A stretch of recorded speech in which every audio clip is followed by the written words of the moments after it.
Properly validating SharePoint forms is crucial for receiving correct input. With Infowise Ultimate Forms, you can validate fields in various ways. Let me show you just a few simple examples. For example, I can validate one field according to the value of another field. Right here, I am not allowing the end date to be before the start date. Let's quickly drop into the form designer to see how that is done. This is probably the easiest way of validating a field you've ever seen. My rule here simply compares the value of the current field, which is end date, with the start date, asking for it to be at least equal or later the start date. And that's the error message that's going to be displayed. That's all you need to do. Just publish the form and it's ready to go. We can also do pattern-based validations, both of predefined patterns and regular expressions. For example, here I'm entering an email address. If I enter something incorrect, I receive an error message.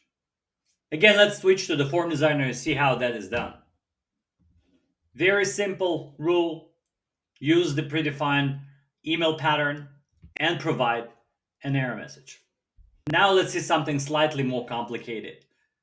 US zip codes. If I try to enter something that is not a valid zip code, again, I see an error message and I need to enter something that is or appears to be valid. Again, here in Form Designer, I simply use a pattern. There are lots of websites where you can just grab a regular expression pattern and put it right in, and it will validate according to any rules you need. The last thing I want to show you here is conditional validation.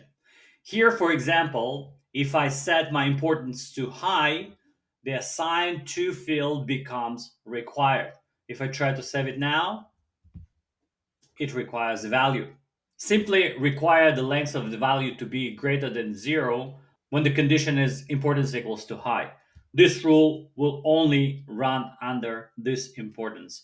If the importance is low or medium, you can leave the field empty. And as always, you can download a free 30-day trial, and also don't forget to subscribe to our channel.